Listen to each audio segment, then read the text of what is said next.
Josefina. Então, para o nosso Papo Terapia de hoje, controle nos Vamos. relacionamentos conjugais. Vamos para as breves apresentações, começando pelas damas, por favor.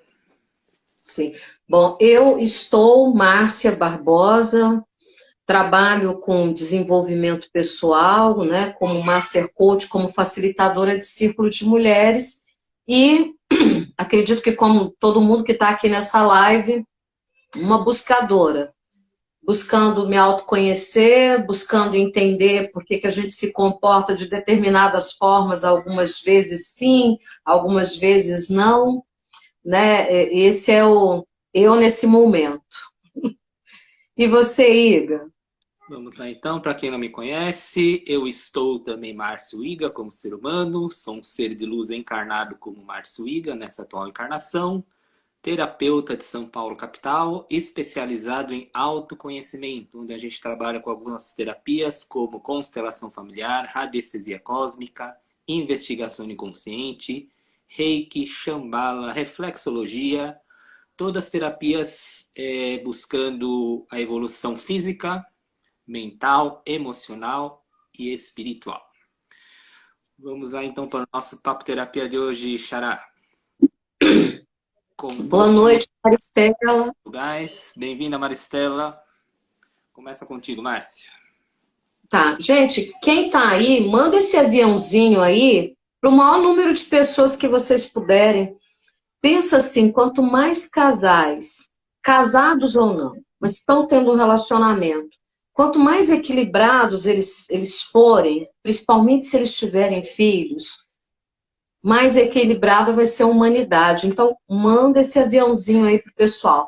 E quando nós colocarmos alguma coisa aqui que realmente faça sentido para você, manda coraçãozinho. Por quê? Porque o Instagram, ele mede isso como quando existem interações, perguntas, coraçãozinho, envio do convite da live para outras pessoas, o Instagram entende que são assuntos que a gente está tratando aqui que devem ser mais divulgados.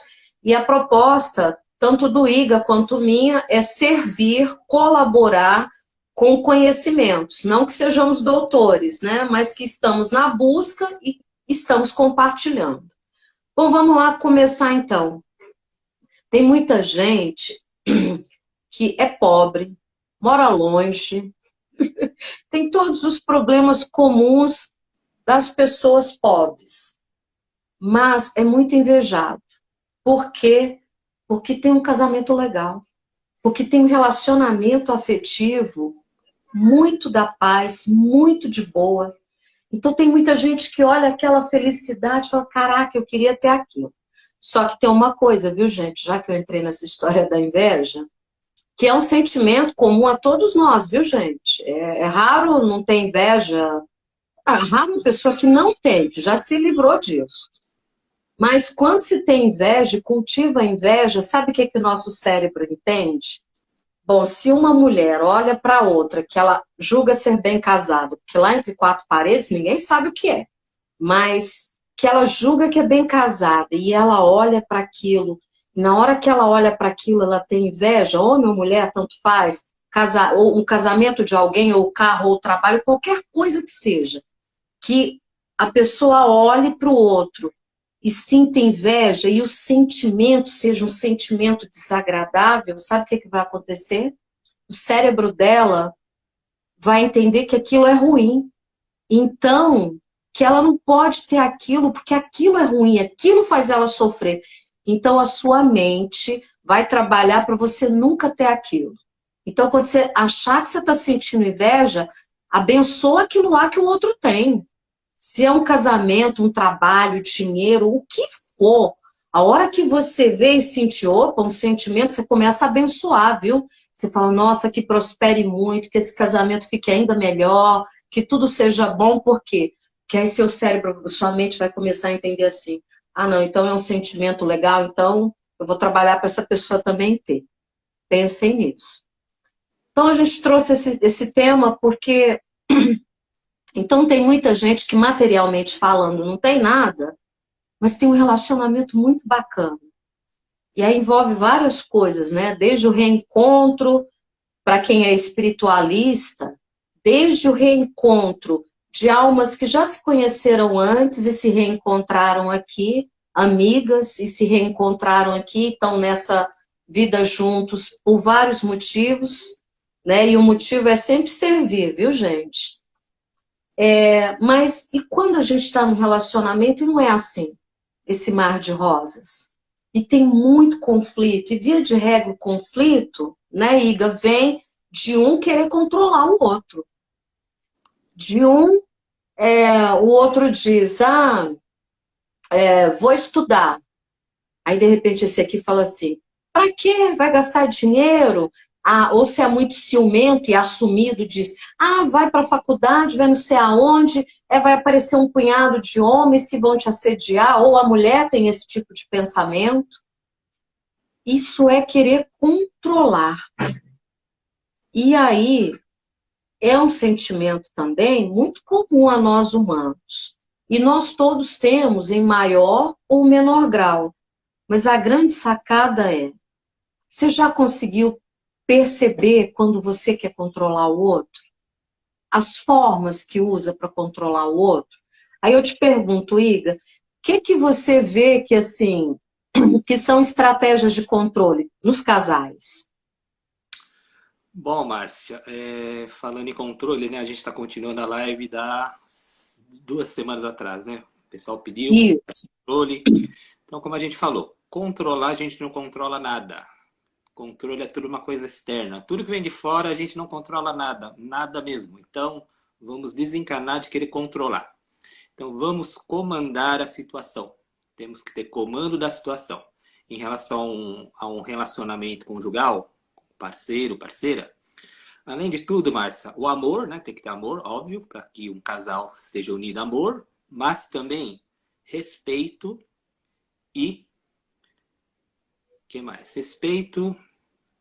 Não é só amor. Respeito e... Me fugiu outra palavra, Márcia, desculpe. Mas... Seria desapego? Não, me fugiu. Caramba. Respeito... Nossa, deu um branco. Tranquilo, esquenta não.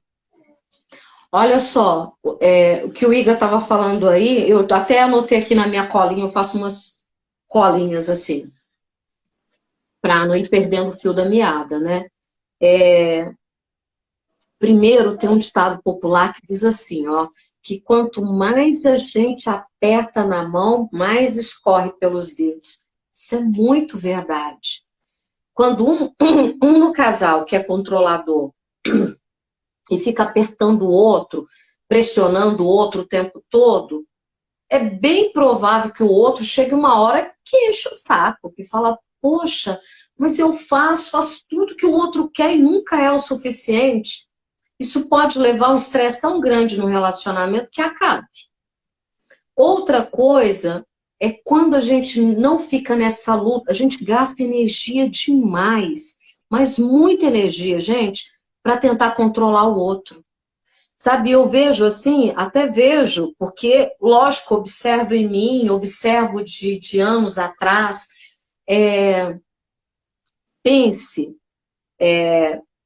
quando a pessoa quer controlar a roupa que o outro veste, com quem a pessoa conversa, quais são as coisas que a pessoa pensa. Gente, isso é energia demais que você gasta. E se você gasta energia tentando controlar o outro, que é uma coisa que, como o Iga já disse, não existe controle, você perde tempo de imaginar um passeio maravilhoso com essa pessoa. Você perde tempo de imaginar como é que você vai crescer profissionalmente. Perde energia para fazer suas coisas ou coisas boas dentro do relacionamento, porque você está preocupado em prender o outro. E isso, desculpa, eu estou com essa tossinha chata pós-Covid ainda. E isso acaba detonando o relacionamento. E o querer ter controle sobre o outro também, né, Iga, está pautado também em cima do medo. Sim. Márcia, só dando as boas-vindas para Ângela Regina, Ciara Gonzalez, Laís Barcelos, sejam todas bem-vindas. Lembrei a palavra, Márcia, confiança. Amor, respeito e confiança. Então, se não tiver confiança no outro, né, principalmente a questão quem é muito ciumento, dizem que o ciúme é bom, né, Márcia? Mas para mim não, sabe? Ciúme, para mim, nem se for pequenininho, já é um sinal de desconfiança. Se você não confia no seu parceiro, então eu acho que, sabe, não faz muito sentido continuar com o relacionamento. Além da conexão espiritual também, principalmente. Então, amor, conexão espiritual, respeito e confiança. Então, Márcia, a questão quando um casal entra em atrito, por exemplo, né? Começa um a xingar o outro. Na minha opinião, tá, Márcia? Se você chegar para sua parceira, seu parceiro, mandou ele para aquele lugar, o casamento acabou ali, para mim, tá? Faltou com respeito, falou palavrão, falou palavras indevidas, indecentes, para mim é o fim. Essa é a minha opinião. Isso é um negócio muito, que o Igor está falando, isso é muito sério, porque as agressões, principalmente quando a gente vê agressões aí muito pesadas que levam, de repente, a mortes, ou até mesmo a ruptura do relacionamento, começa de coisa pequena. Um dia chama de boba, um dia chama de dragão, como se fosse uma brincadeirinha. Eu digo muito para meu esposo, cuidado com as brincadeiras escondem verdades. Começa com pequenas agressões, e aí de repente a pessoa acha que aquilo não surtiu efeito no outro, então aumenta a dose da agressão. E via de regra começa com agressões verbais. E aí a coisa vai ficando feia de repente chegar à agressão física. Então quando essas coisas acontecem, o mais saudável é a parte que está mais calma, ou que eu diria que tem mais inteligência emocional, ela realmente se calar ali naquele momento de tensão para não levar a coisa para ficar maior ainda. Mas depois, passar daquele momento de tensão, de ter uma conversa entre adultos, não entre crianças pirracentas, né? Ter uma conversa e colocar um limite no sentido de não aceitar agressões verbais, que esse é um negócio que todos nós temos que ter nos nossos relacionamentos. Tem que ter cuidado com o que diz para o outro, tem que botar limite. Olha, eu não aceito que você diga X coisa. A gente tem que ir colocando isso até para ir diminuindo esse controle que o outro quer exercer sobre mim, ou que eu queira exercer sobre o outro. Quando ele vai me deixando claro também, ó, aqui é o limite, eu sei que daqui para lá eu não posso passar. Né? E tem gente que às vezes tem medinho de falar. Mas se eu falar que eu não gosto disso, o fulano pode me deixar. E aí, o fulano não te deixa, a fulana não te deixa, mas você vai viver uma vida de massacre emocional? Tem que pensar nisso.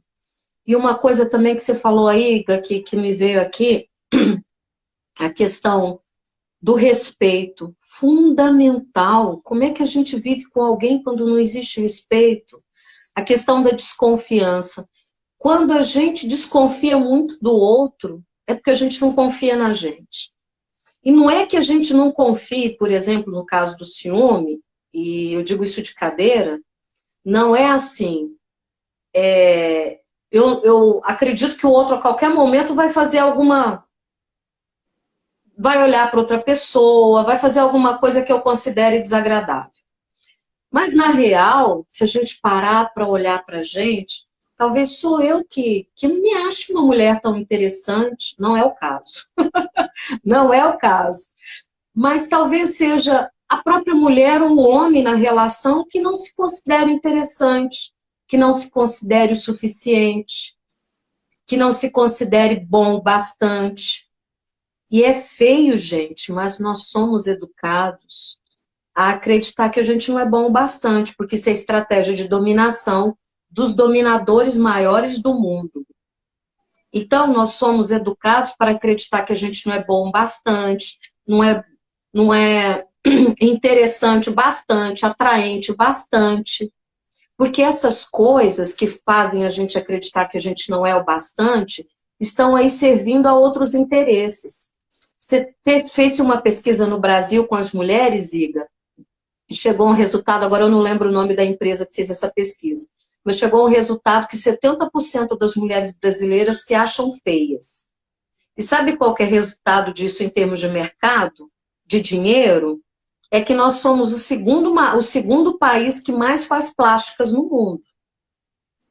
E aí, isso também reverbera lá na indústria farmacêutica, de cosméticos, na indústria da beleza.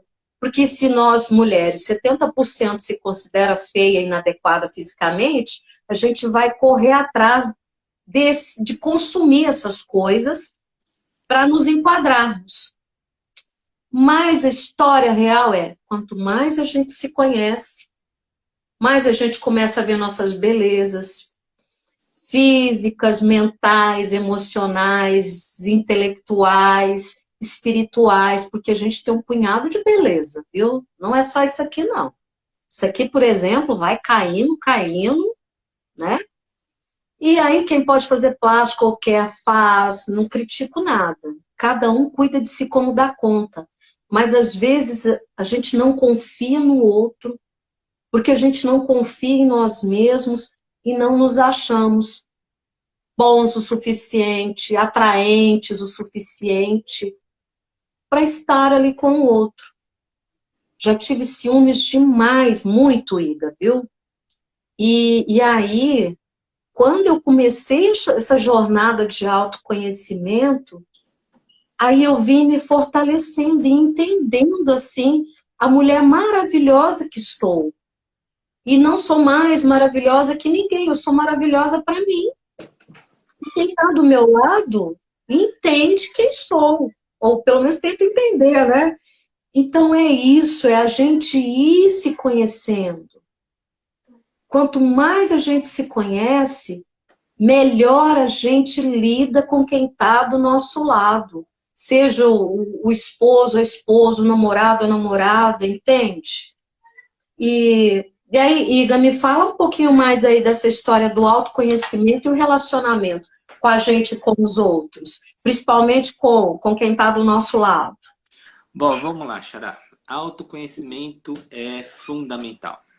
O melhor investimento que a gente deve fazer nessa encarnação é o autoconhecimento. Se a gente não se conhece, não tem como conhecer o parceiro também, né? Então, autoconhecimento acima de tudo. Uma coisa importante também no relacionamento, Márcia, é a questão da sexualidade, né?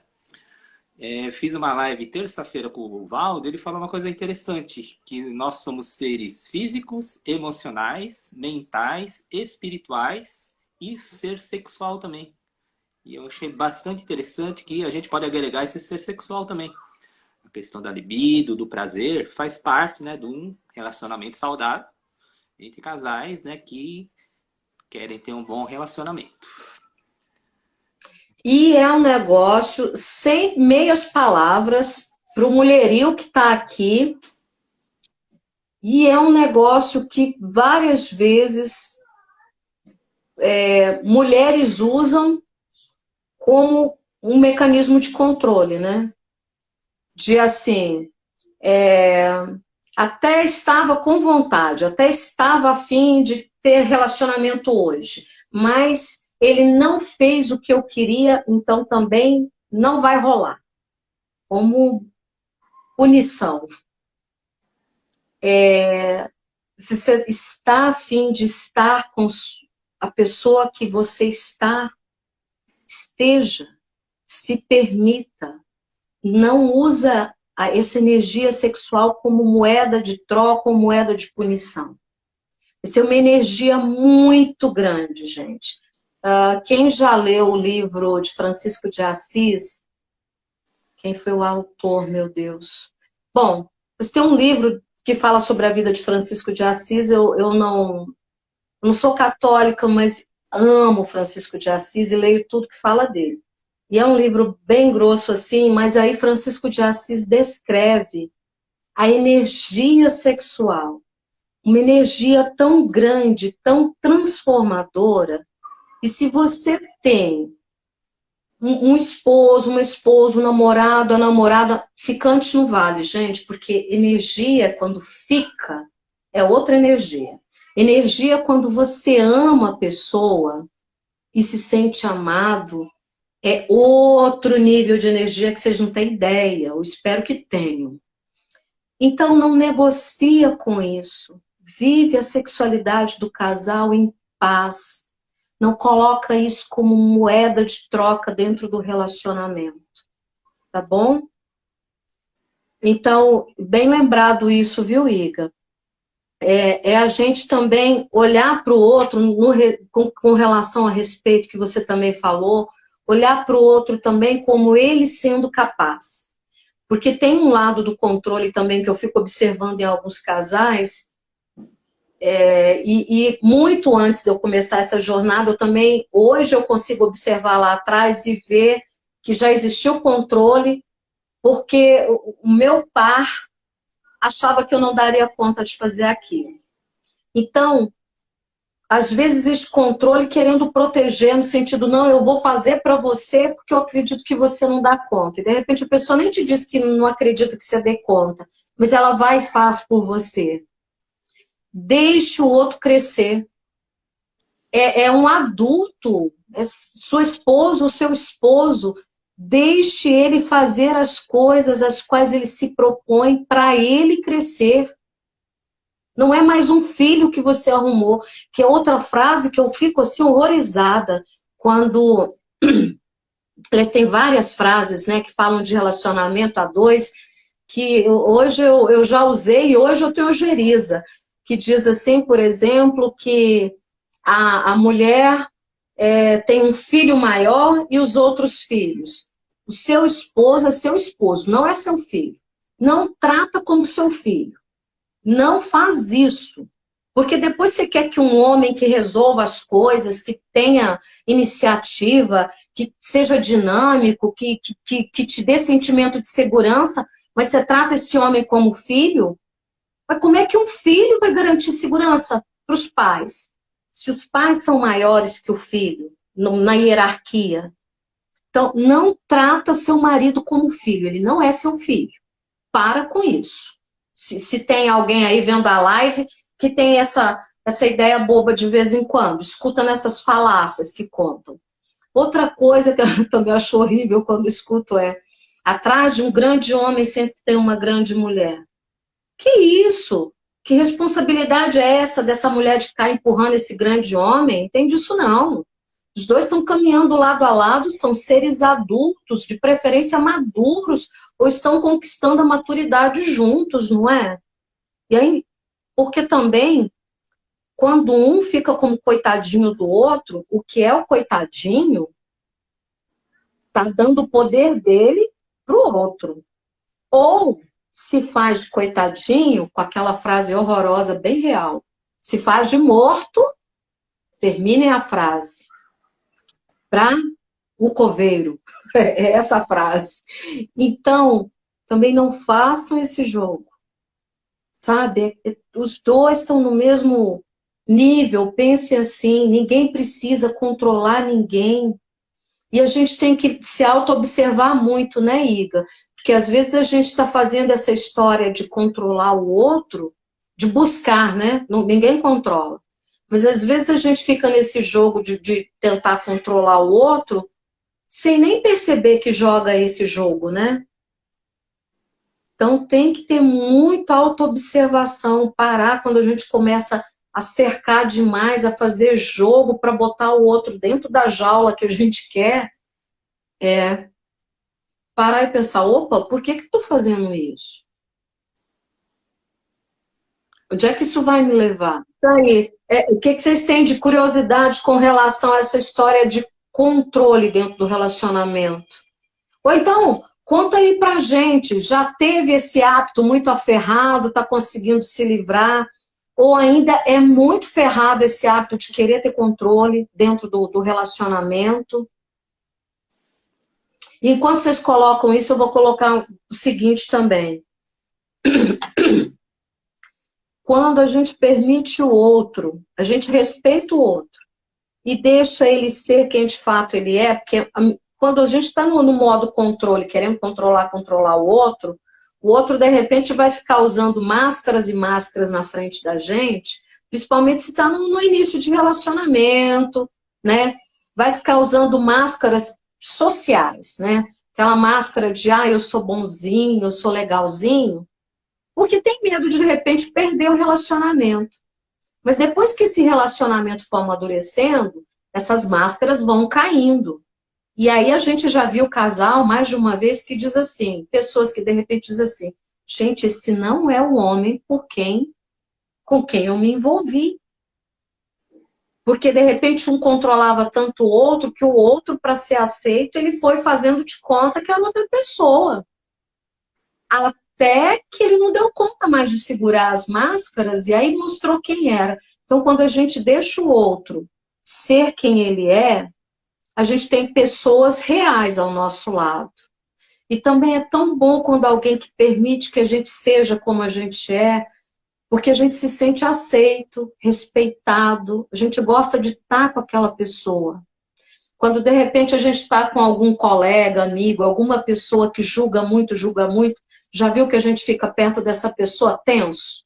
A gente fica assim, nossa, se eu der uma vacilada agora, a pessoa vai falar de mim para a humanidade inteira.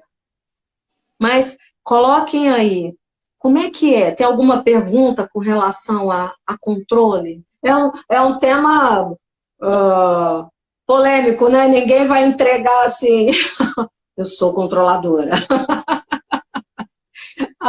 Estou buscando minimizar isso. A minha terapeuta, ela diz uma coisa que eu acho muito interessante, ela diz assim, ela está na live, a Maristela, ela fala assim, quando a gente fica também tentando controlar as pessoas, tentando controlar, você vai aumentando seus karmas. Porque a pessoa tem que ser livre para ela fazer o que ela quer, e você fica botando ela em rédea, e bota para cá e bota para lá, o que resolver ali da vida dela também, as consequências, a gente também está embrincado naquilo lá. A gente também é corresponsável naquilo lá. Então, essa fala dela, de como a gente vai se comprometendo com a vida dos outros, que a gente busca controlar, isso também vai fazendo com que eu me policio de vez em quando eu começo assim, eu quero que tal pessoa faça tal coisa, aí a gente começa a cercar em volta, né? Aí eu já fico, opa, eu tenho que ter cuidado com o que eu estou semeando aí para eu colher mais tarde. Porque os resultados que virarem, eu sou corresponsável, né? Cíntia, bem-vinda.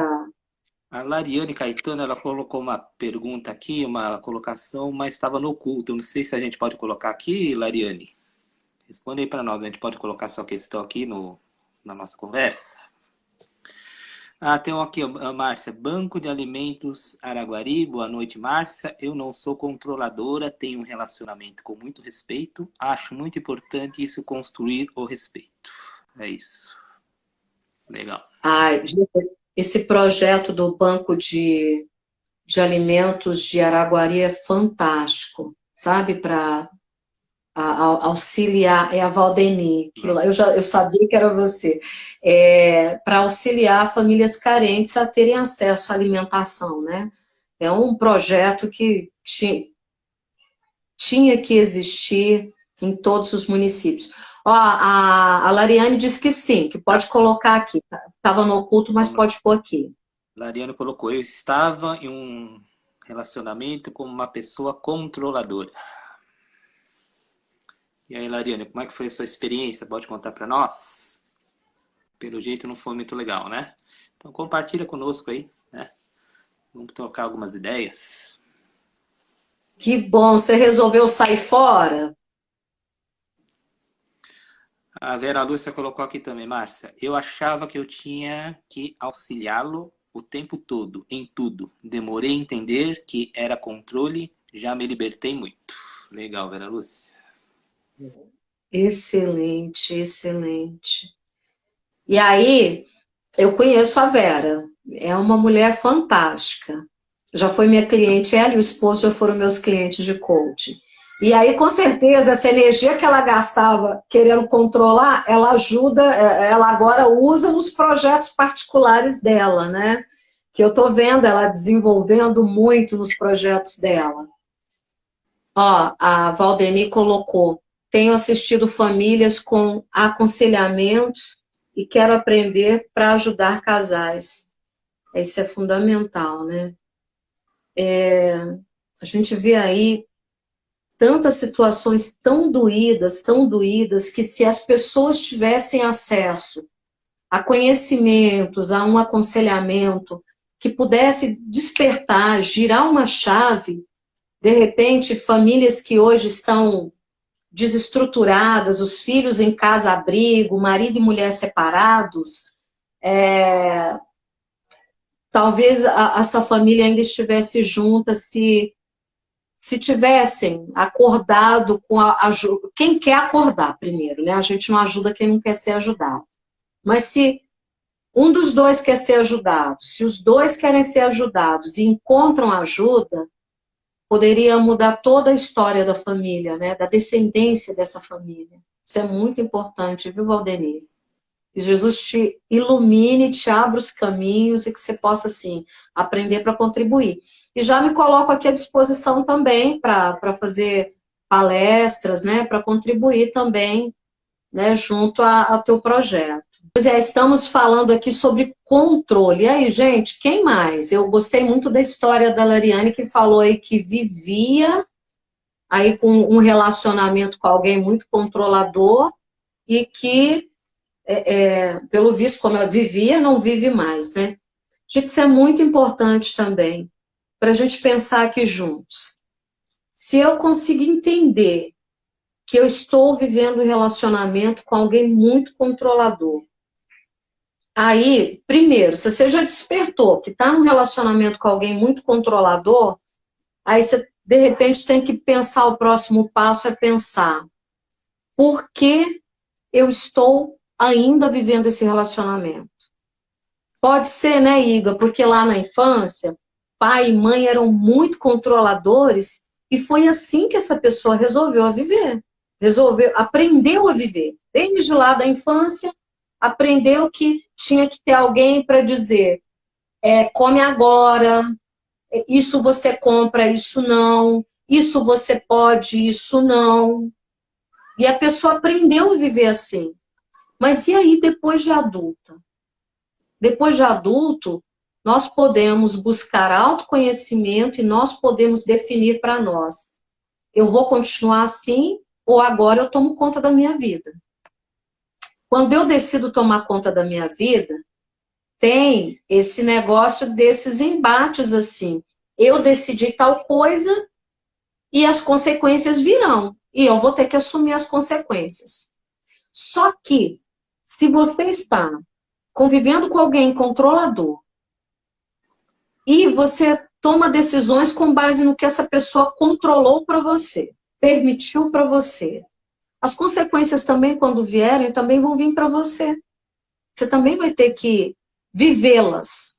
Por mais que você aponte o dedo e diga assim, eu estou vivendo isso agora porque fulano falou para eu fazer, mas quem está vivendo é você, não é fulano que falou para você viver. Então, tem-se que pensar muito nisso. Depois de adultos, quem cuida de nós somos nós mesmos. Graças a Deus, a gente acha um punhado de gente no caminho para ir nos auxiliando. Um terapeuta, um psicólogo, um punhado de coisa. A nossa fé, a nossa conexão com Deus, com o ser superior, isso tudo nos ajuda no caminho. Mas as decisões do nosso caminho, as escolhas, somos nós que fazemos, e a gente tem que ter consciência disso. De certa forma, né, Márcia, a gente acaba se espelhando nos pais, né? Como é que é a vida conjugal dos nossos pais, a gente acaba, né, tendo como modelo. Se é bom, se é ruim, a gente procura, né, repetir as coisas boas e as coisas ruins a gente procura não fazer igual, né? Sei lá se essa maneira de colocar. Na verdade, a gente está aqui para ser melhor que os nossos pais foram. Sem julgá-los, sem criticá-los. Gente, eles deram o que eles receberam e um pouco que eles puderam melhorar. E nós estamos aqui e a gente vai viver um punhado de coisa em cima do que a gente recebeu e em cima do que a gente der conta de melhorar. E os nossos filhos vão receber de nós e vão trabalhar em cima do que eles receberam e em cima do que eles derem conta de melhorar. É assim que a humanidade evolui. Mas a gente tem que querer melhorar. E só consegue melhorar através de autoconhecimento. Eu adorei esse comentário da Vera, que ela falou assim, eu queria sempre ajudar, né, o esposo, meio que fazer tudo por ele ali, até que ela entendeu que isso era controle. Isso é muito bacana o que ela trouxe, porque tem pessoas que são dominadores e controladores, e elas são, e sabem que são, e fazem isso com muito prazer, com muita destreza, e bora lá dominar o mundo, na visão delas. Mas tem outras que elas realmente fazem isso nessa sutileza do estou ajudando, que eu diria que é até muito mais perigoso, porque a gente pode achar, senão o outro é muito bonzinho. O outro é muito bonzinho. Mas é esse bonzinho para controlar, sabe? Então a gente tem que ir observando no outro e em nós. Porque não adianta falar assim, nossa, fulano é ruim, fulano é controlador, fulano se faz de morto. E a gente? O que a gente faz também? O tanto que a gente não articula para colocar as pessoas do jeito que a gente quer, da forma que a gente quer. Então, a gente tem que estar sempre na auto-observação, né, dos nossos atos mesmo. Relembrar dessa questão de controle. O primeiro que o Iga trouxe aí, ninguém tem controle sobre nada. Nós buscamos ter comando. Mas dá para ter comando sobre a vida do outro? Não. A gente tem comando sobre a nossa vida. Não dá para negociar assim. Ah, eu vou me casar no dia tal, assim, assim, assado, o vestido vai ser assim, tal pessoa vai entrar comigo na igreja, os padrinhos vão ser esse e aquilo, se eu não combinar com a outra parte que vai casar, tá? Então, a gente tem comando, a Lariane disse que está travando o vídeo, a gente tem comando sobre nós mesmos, sobre os outros não. Aí, o que acaba acontecendo é de querer ter controle sobre os outros, que não vira. Quando a gente busca ter controle sobre os outros, a gente pode ter, ao invés de ter a amizade, o companheirismo do outro, a gente pode ter em troca falsidade. Porque talvez o outro use de não verdade com a gente para se manter próximo da gente, para ficar em paz com a gente, entende? Então, usar da autorresponsabilidade, o que é minha parte no relacionamento, eu estou fazendo de fato? E o que é a parte do outro? Eu estou deixando ele correndo lá e fazer, porque também limites. Ou eu faço cara de paisagem. A pessoa me chama de um nome que eu não gosto. E eu gosto. Então, botar limites, sabe? Mas colocar limites de boa, numa conversa tranquila. Não é naquela hora que uma gota no copo que você vai falar alguma coisa. Respeitar os limites do outro. Né? Não querer... a Ivanete colocou que está cortando a fala. Não querer, por exemplo, excelente fim de semana, tudo de bom, muita paz, muita luz. Tchauzão, gente. Tchauzão a todos vocês. Gratidão pela presença. Até a próxima.